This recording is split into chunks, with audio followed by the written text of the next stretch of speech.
What's the matter, Danny? And here we are at XM Satellite Radio. We got Slash in studio here at XM, and Danny was trying to show off playing Guitar Hero 3, right? Yeah. Guitar Hero 3, the new one, in front of Slash, and you were bragging pretty good the last couple of days, but then you had to do it in front of Slash, and you failed miserably. Yeah, I can't do anything in front of Slash. You failed miserably. I'm surprised I'm able to stand up in front of Slash. Yeah, nothing's more humiliating than what I did. But then if this calibration was off, that's what it was, because I just I mean, it's good now, but I can't function. My heart's racing, my hands are shaking, I can't even do it. Slash, I need a little bit of practice anyway, because I got one at home, and I put it on thinking I'm going to kill at this, and my security guard was over at my house, and I said, check this out, and I couldn't play it. And I was like, wow, I'm really out of practice. I was really addicted to it for a minute. I couldn't put it down. I had to beat the whole game in one sitting. Yeah, that's how I was with the new one, Didn't answer the phone, didn't eat dinner, Yeah, that's the problem with video games. Yeah, very addicting, That's why man. Love it. I try not to play too many because my personality is such. I got that OCD thing. Yeah, same thing. When it comes to certain things, and one of them is video games, I just go into another world, and I cannot physically stop. I can't either. I have to beat it. I have to get to the next thing, and it's just... Yeah. You're featured in that game, too. Huh? Yeah. That's pretty cool. I actually wrote some music for it, too, like when you first turn the game on and it goes up that cliff with the guys dueling it out. That's me. That's Yeah. pretty cool. That's definitely cool. In It's the better- boss battle. A lot better than the Journey video game music that was on the... I remember that one. Wait, what was that? Oh, we talked about that recently. What was that again? It was that Journey video game that was didn't up know at there was one. WBCN. It came out in like 82. Yeah, it was or for something Atari. Like, Like it was really old school Yeah. Atari. and it had nothing to do with a band or anything. It's like the members of Journey are in space or something, and you had to jump around. It was ping with all the And you had to say horrible Journey from sounds. space or I'm something? sure there'll be a Kiss game coming out if there isn't one. Yeah, I'm sure Gene will. Aerosmith's got a game coming out. Activision just told me. Really? Yeah. Yeah. You know, 09, I think. speaking of Kiss, we could seg into the book. I had no idea that Paul Stanley was trying to Produce us? produce you guys back in the day. No Those are clue. Good times. Good times. I mean, yeah, I mentioned that because I felt bad. Right after we told him to that we weren't interested, I did some interview for the LA Times, and I slagged him. Because that was my attitude at the time, and and then having forgotten that I'd slagged him, I called him up to see if I could get some free guitars from him, and he was like, what did he say? He goes, you shouldn't air your dirty laundry, and hung up on me. I was like, hey, what'd I do? Have you talked to him since or no? I did. I actually, what prompted me to put that in the book was I ran into him and Gene at the Rock Honors in Vegas, and I was actually playing a Kiss song, and they were the headlining. They come on the shows for them. It's Rock Honors Kiss, and so they have all these different bands playing Kiss songs. And Tommy Lee, myself, Rob Zombie, Gilby Clarke, and Ace Frehley got up together and did a Kiss song, and I saw Gene and Paul afterwards, and I sort of apologized to Paul. I can't be a prick forever, Yeah, I say I'm an Ace freak. He's the one member of Kiss I hadn't met. He played last night. I saw him. Did you go? I got a picture, of course. I groveled. I emailed him last night. I texted him last night, and I said, what time are you playing and where? And he just now texted me back saying, I thought I told you where it was. That's great. Hey, How was it? He was fucking amazing Was it because amazing? he's sober now, and the set list was amazing. He started with I think Rip It Out. It was so fucking I would good. have loved to have gone to that. And I'm a comedian, so a couple of us were backstage and we got introduced to him. And Ace goes, "You guys are comedians. Give me a joke." And I'm trying to think of a joke. I'm like, I've never fucking felt unfunnier in my life than when Ace asked for a Couldn't joke. come off off of him that. playing Guitar Hero. Was that? Sort of like him playing Guitar I was a Hero. complete blithering, incompetent idiot. He playing Guitar I Hero. completely panicked. I had nothing to say. Hey, getting back to Paul Stanley really fast. God bless you guys that, like any young band trying to make it, and all of a sudden you got Paul Stanley in front of you going, I want to produce you guys. I would imagine 99 out of 100 bands would go for that move no matter what. But you saw we were something. pretty hardcore. We didn't want anybody messing with their stuff that wasn't supposed to be. And I remember when we got the phone call from Geffen saying Paul Stanley wants to produce you guys, we were like, to us he represented the rich, fat rock star, and we weren't into it. But Steve Adler is a huge Kiss fan, and actually, when I first started playing guitar, it was basically with Steven Adler playing Kiss, all the time. And so we had him come down, and we were loaded. Or at least I was. Izzy was. And we're all nodding out on the couch. I mean, I can't really verbally give you a picture of it, but anyhow. And so he hung around for a little while, and we had some dialogue, and we played a gig at what used to be Gazzari's, and he was at the board mixing the gig, and we were like, don't touch the board, man. And then he came down to one of our real gigs at a place called Raji's, which is this sweaty little dive, and it was like at a regular volume in a place where the people are like right here, and that was like our real element, and he saw that, and he was like, Jesus Christ, these guys are, anyway. And then after that, we just said, you know what, we're not really interested, and that was it. Yeah, and that's in the book. I got to tell you, the book's called Slash, and I think the first thing he says, I've got some definite arrangement ideas. Welcome to the Jungle needs to be different. Oh, right. Ooh. Yeah, he wanted to rearrange the entire that was the first day we met him, so it was over that day. Yeah. We just sort of hung around for a little while. I picked up the book. I was going to read a few pages just to get a feel before you came in here, and I can't put the thing down. In 2 days, I read. Actually, it's like 230 pages. Wow, in 2 days, I can't put the thing down. Cool. And I'm amazed at how open and honest you're being in this book. Well, I don't have anything necessarily to hide. There is a lot of stuff that's not in the book, which I just didn't think was really necessary, or, there's drug stuff in there that could go on for days. And I was like, I don't want to be that guy that's like, oh, I did all this and I did that. So I just put in sort of the day in the life stuff and left out the other shit. Well, it starts off, the first page grabs you because it talks about your heart pounding, and you're worried about it on stage, and you feel like a weird beat on stage, which means like your mechanism kicked in. No, it's not like a weird beat. It's like it's basically a defibrillator, like the ones you put on somebody that's heart is stopped. That pumping, how hard that is. It's like that internally. So what happened was when it went off, it was like getting hit in the chest with a baseball bat, and you see a little blue light. And I didn't know what it was, right? Because I just got this thing, but I didn't know anything about it, right? And I thought it was maybe I stepped on a flash pot, or there was an electrical short. It was really impactful, and it happened to me like 6 times that night. And it was at Madison Square Garden playing with Michael Jackson when he did that 40th anniversary in 2001.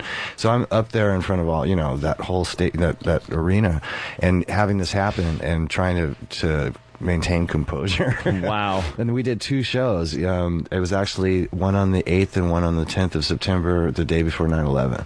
Wow. And so I saw it on TV about, like a month later or something, and you never could tell that was happening. Wow. It was pretty intense, though.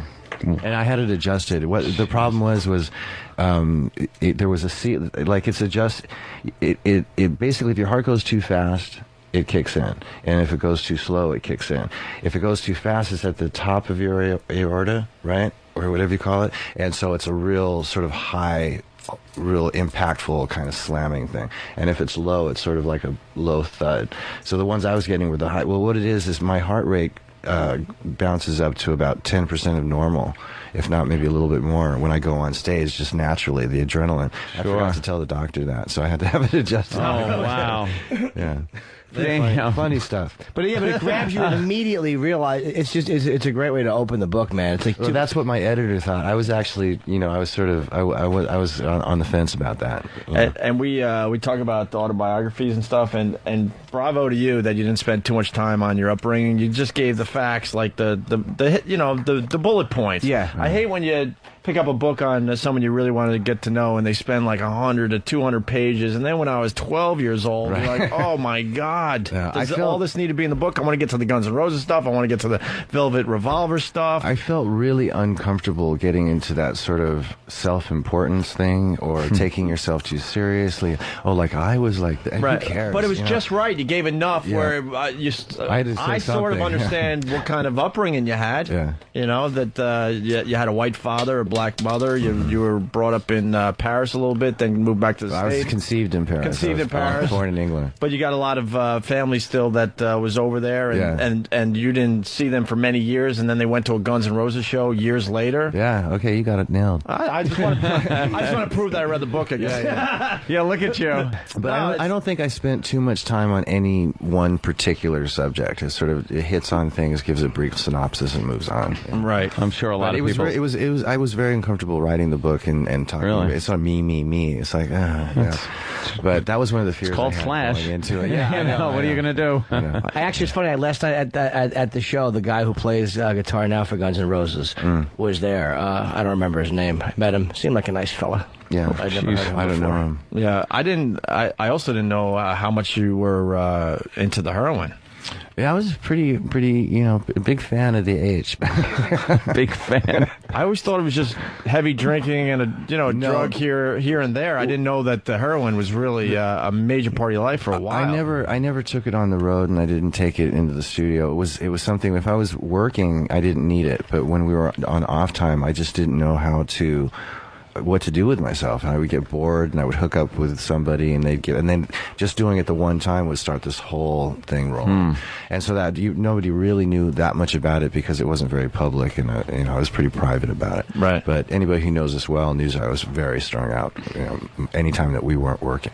Wow. Here's a stupid, like, non-musician question from, like, I'm not a musician, but, like, is there a song you can look at, like, that you did the riff for, and you're like, that's probably the best thing I've ever done?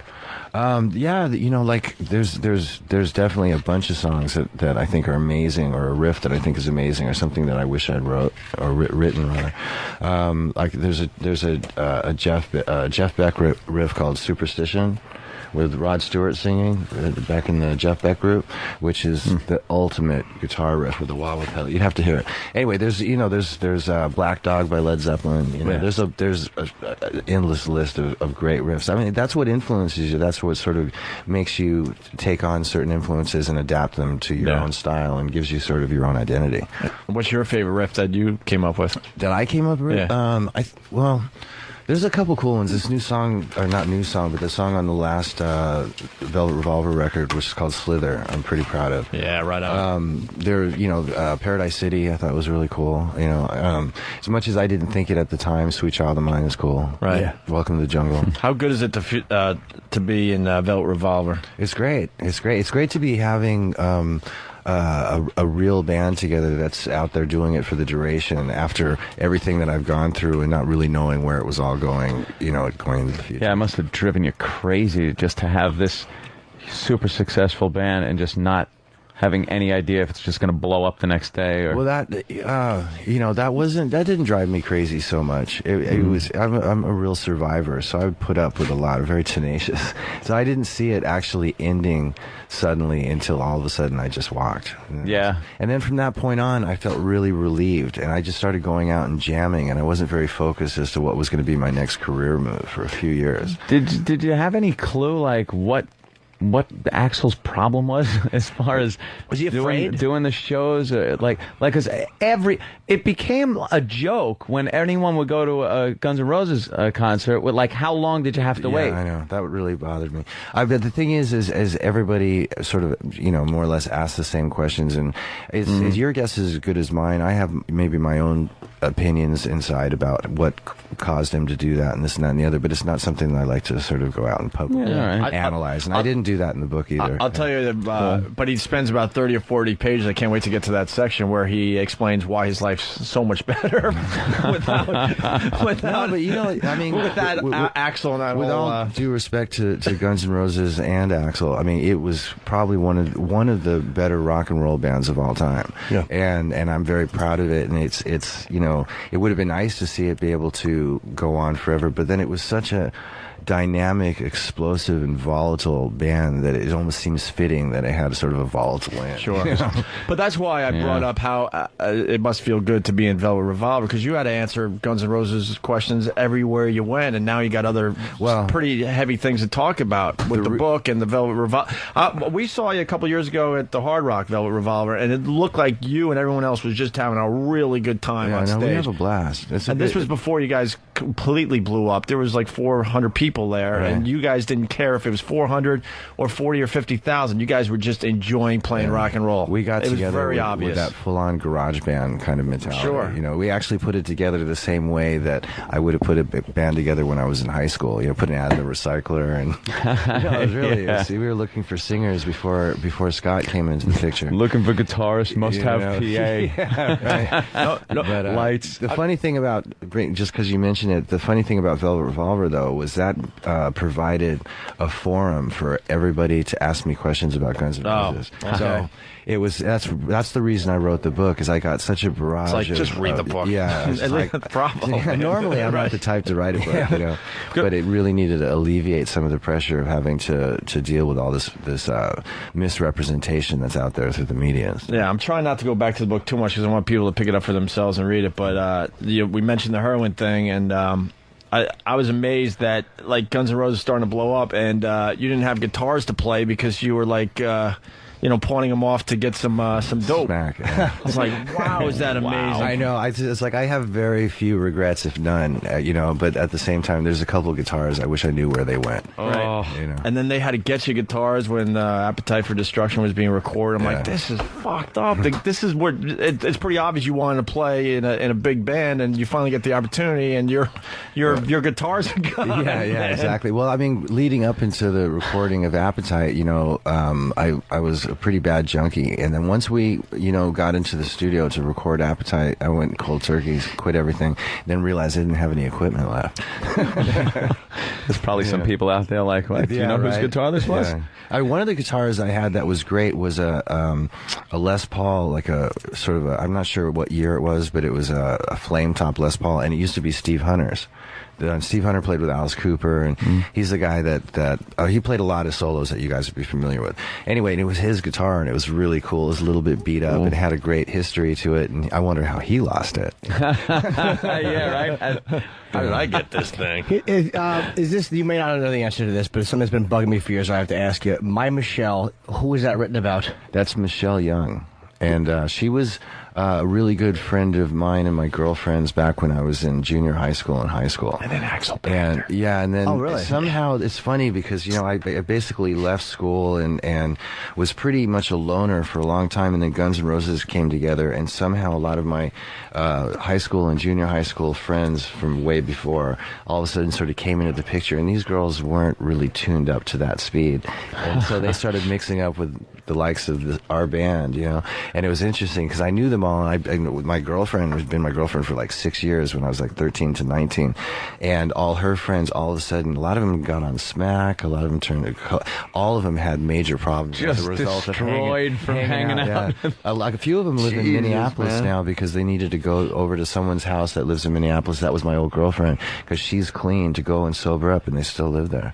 It's a trip, so Guns N' Roses took a lot of people down. A lot of people wanting to jump on the bandwagon and hang out and have a good time, and in trying to keep up with that, ended up sort of going by the wayside. And you didn't have a home for how many years? Well, I always found some place But to it was crash. that's I didn't live anywhere till I got an apartment after the first Guns N' Roses tour was over in 1989. right. But before that, you were going from your Bed to mom's bed, house, your yeah. dad's house, grandma's house, girlfriend's house, strip clubs, recording studios. Yeah, recording studios Where strippers live. Strippers. There's a whole places, yeah. apartment complex in L.A. where the strippers live. That was a great place. You would have liked it. There was a lot of spirit in that building. There's a place like that I hang out here, but they're all fat chicks. Well, that's hey, fat chicks do it all. They try harder. It's true. Sorry. So the fat chicks? Huh? What, sorry to the chicks are fat great. chicks? Yeah, why are you saying No, sorry to no. the fat chicks? Because probably he never had to bang one. Are you kidding? I like big girls. Yeah. Silence. Silence is there's nothing wrong with silence on the radio. It's a relaxed atmosphere. Do you have that kind of comfortable silences on the radio? Finally, yeah. That's But when we interesting. first started radio, it was like, someone Yeah. talk. But now you just kind of let the moment just be for a second, Yeah. I guess. I don't know. Let it sink That's in. cool. Especially when a joke bombs. Uh-huh. We like letting the person have to sit there and just suck doing it up, it, yeah. eat their balls. Well, Jimmy brought that to the radio show. Back in the day when Ant and I were doing it and we would bomb on something, there was a panic. You would feel uncomfortable. You would heat up. And the other guy would try to cover for the other one, right? Jimmy was the one who brought it to the show like, hey, let's just stop the show and enjoy that Point bomb. out the bomb. Yeah, there's nothing better than someone just bombing on a joke. Yeah, right. Oh, it's just awful. Yeah. Comedians are the worst because they love going to clubs and watching other comics just eat their balls. And There's nothing better than sitting in the back of the club. I've watched my friends just suffer, and they're pulling every fucking trick out of the bag, and they're just up there dying, flailing. Yeah. There's nothing more wonderful. Yeah, we than have watching your shows like friends. that Yes. too. Yeah, I'm familiar with that. Well, I know from being in a couple of bands, you never want to see the guy that replaced you playing with your band. Yeah. You don't want to watch that. You want to see him fuck up or sound like shit. I was talking earlier about this with someone. I went to a Guns N' Roses show in Vegas just to go see what that was all about. You know, Wow. so I'd never stood in front of Guns N' Roses but I wasn't allowed in. So Get out of here. I've never seen it. Yeah, They wouldn't let you in? they wouldn't let me in. Well, you gotta get a disguise. There, Well, I Slash. didn't know that was going to happen. You know? You gotta get a disguise. I think They you can wouldn't figure let something you out. in. Yeah. Wow. What did they say to you? You can't. You can't. I think it was the manager at the time, and he just said, you know, what happened was I called up one guy, one of the promoters, and said, can you get me tickets into the gig? And that was the same night as the show. I flew from LA to Las Vegas, got to the Hard Rock, and everybody in the building knew I was coming. It was like this big thing. And so I got to the room and was getting ready to go down there with my wife and everything. And the security came to my room, knocked on the door, and says, no, we can't let you out. Yeah. I just stay here or leave the building. You know what it was? They probably didn't want you to Wow. overshadow the guitarist. No, I had think planned. I think they thought That'd be a that if distraction. Axl was aware that I was in there, it would intimidate his performance. Oh, really? Wow, man. It seems to me, I never met the guy in my life, but it seems to me like he was afraid, like Carly Simon. A lot of people have that performance fear, and just they have a terror. I think he's a real perfectionist, and he's especially like putting out this record that he's a little bit worried about. How it's gonna be perceived? Yeah, or yeah. something? He wants it to be amazing and have everybody perceive it as such, and he's a little intimidated by his own success. You know what's interesting about that? Going back to the book, but I can't believe I'm amazed at how easy a lot of these classic Guns N' Roses songs came about. Yeah. Because you would think, especially because you do read about Axl being this perfectionist, supposedly, like some of these great songs that we all know and love, like were made in hours. Yeah, well, I mean, Hours. You 'cause when- came up with a riff, and someone comes in the room like, "Hey, keep playing that," and then all of a sudden You they assume it's like they fucked around with the lyrics a little bit. grinding I'm like, it that's out. all No, it- that's that's all it true. took? It would happen in a few hours, you know, in an evening, you know, basically. But I think that was just the chemistry of those particular five guys just having a good time together, and it just happened. Like you know? Sweet Child O' Mine, I'll give you an example. You can't come up with the riff, and they figure something out, and then they're stuck, and Axl's just to himself, is this really true? And he's just saying to himself, where do we go? Where do we go now? Where do we go? Like, he's trying to figure out vocally where to go with this song, and someone goes, just say that. There was, yeah. And it was that simple? There was a That's bizarre. producer that we were working with, and it was something like that. That was how I remembered it. It was, we got to a certain section in the song, and you all were it was just like, where stuck. do we go? And someone was like, hey, that's it, and we'll just do that. Yeah, where do we go It was now? pretty But it cool. really was just, where do But we go I now? believe in spontaneity in rock and roll. I think that you have to. I'm a perfectionist to an extent as well. Nobody beats me up more than myself about guitar playing and all that kind of shit. But you have to go with the vibe of you know, like you can't sit and think about it too much. You have to just sort of let it happen and see what comes out at the end of the day. Creativity is Can't so analyze it. Creativity is so weird because sometimes, I mean, you know, doing a radio show, like sometimes it comes like it's so easy, like wow, you're just sitting back and it's happening, and then other times, as a creative person, you're struggling, like God, how do we get something going here? Yeah, when you it's hit so weird, but sometimes you just hit that groove and you go. Yeah, when you hit that moment where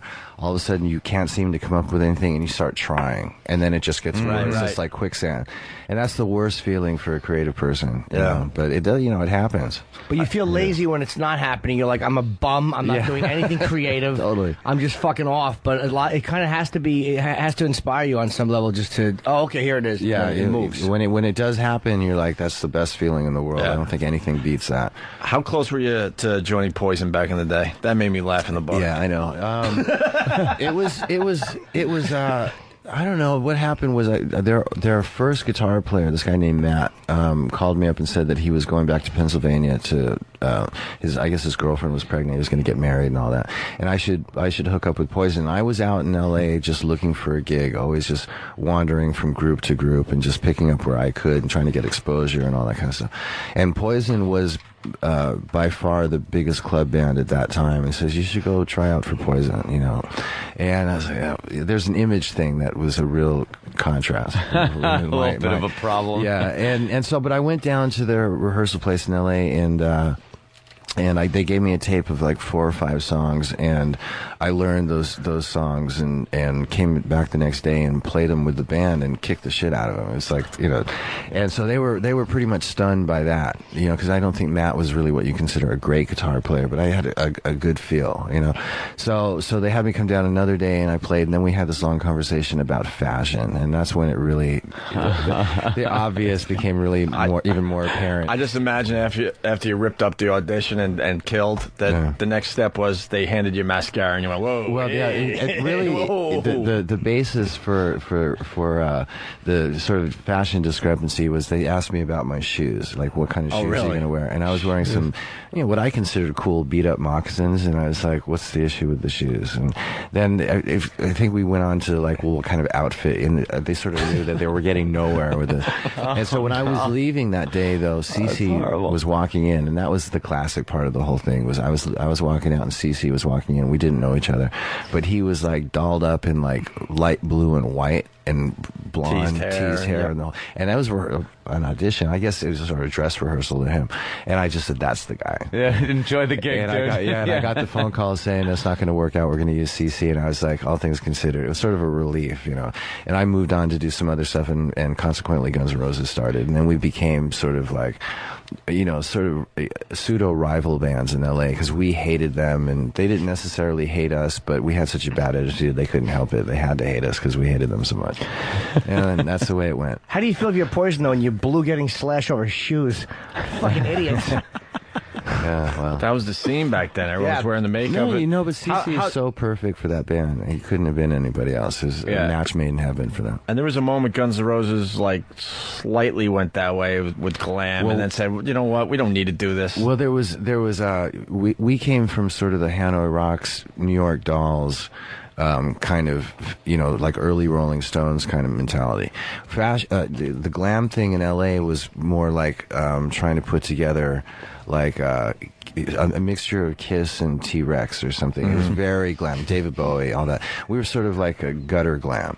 And so we had that look, but we sort of, got sort of tired of having to make the effort to do it. It wasn't something that we really tried real hard. It wasn't like an image that we were concocting. You know what I mean? That was sort of what we wore at the time, and it just started to fall off and just become jeans and T-shirts. It's definitely a refreshing change from a lot of the hairband stuff that was going on at the time. You guys came out and people were just like, it was a kick in the ass, like, holy shit.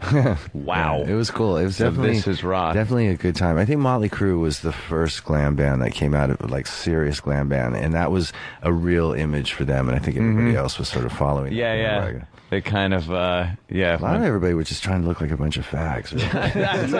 that's what it boiled down to. It was like, what the fuck are these guys doing, man? Yeah. You played on a... I'm sorry. No, it's just with the big teased out hair and even the choreography and the videos. Remember bands like White are you guys Lion? fucking each other? What are you doing? yeah, White Lion. Right.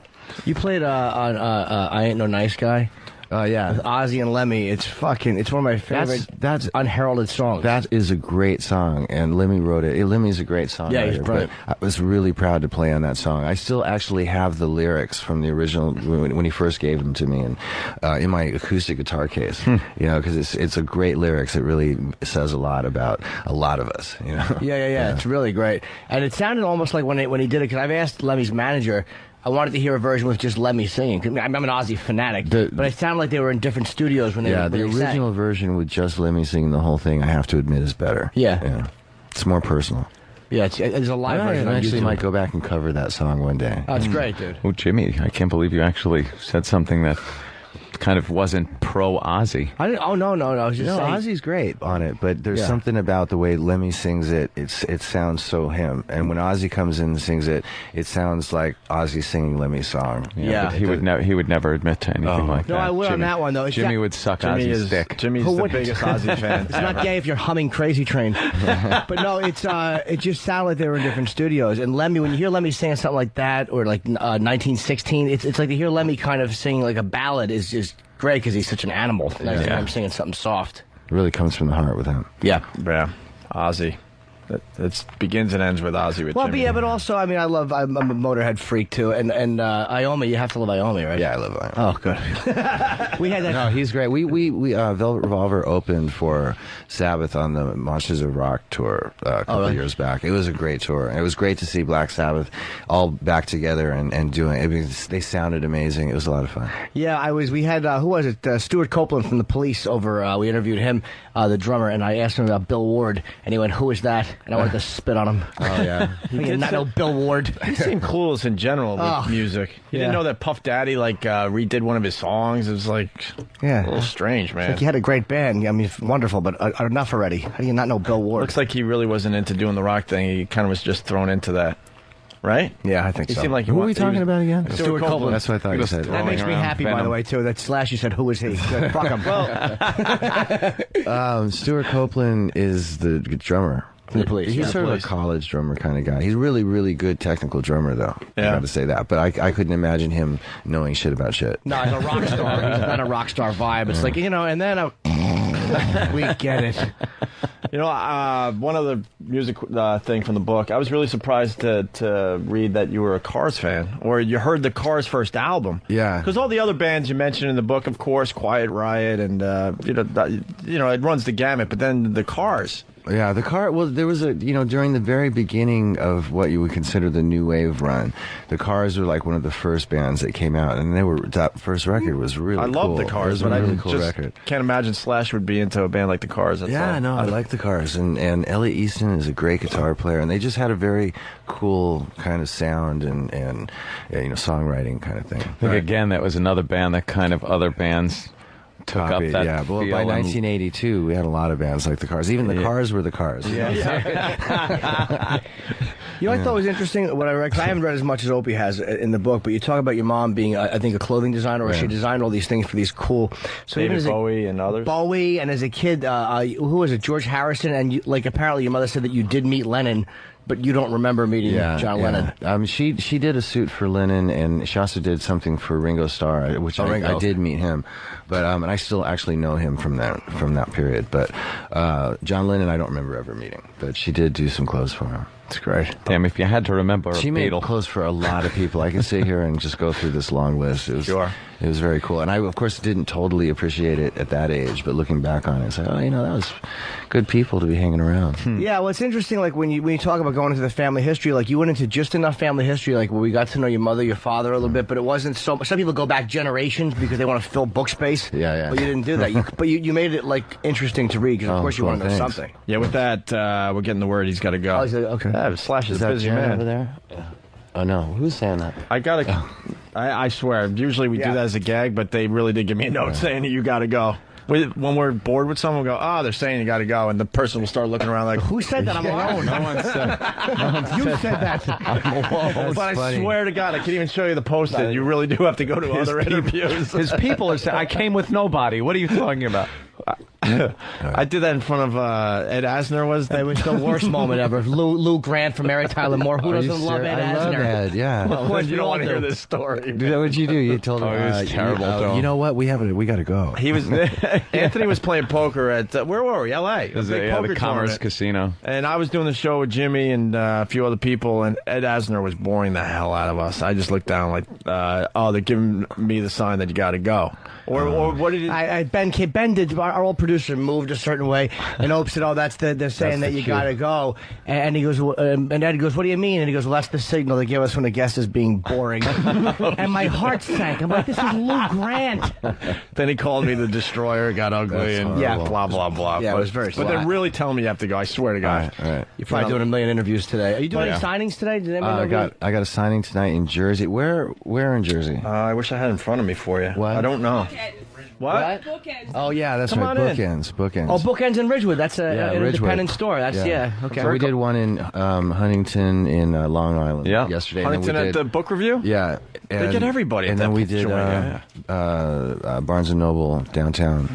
You got a picture with Bill Clinton. Yeah, I got a picture with Bill. Hey, outside that bookstore. Slash, always a pleasure. We love you. You know that. The book is awesome. Right. I was only going to read a few pages because very busy these days, but I'm like, holy crap, I can't put this thing down. Oh, that's cool. And this is my first book, so I definitely didn't really know what I was doing. I can't wait to read the rest. I just got to the part where actually one of your friends, well, leave it for the book. Yeah. Sorry. Leave it for the See, book. that's what I mean. I'm that excited. I want to just blurt out everything I'm reading. Sorry, that's something that happens here in town. Right? Yeah. I've never seen him actually take a book and make sure the intern gave him a good one-sheet on it.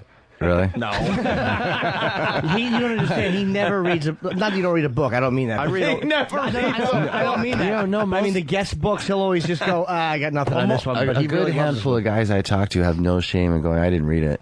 But I heard, I Googled and it says some stuff about.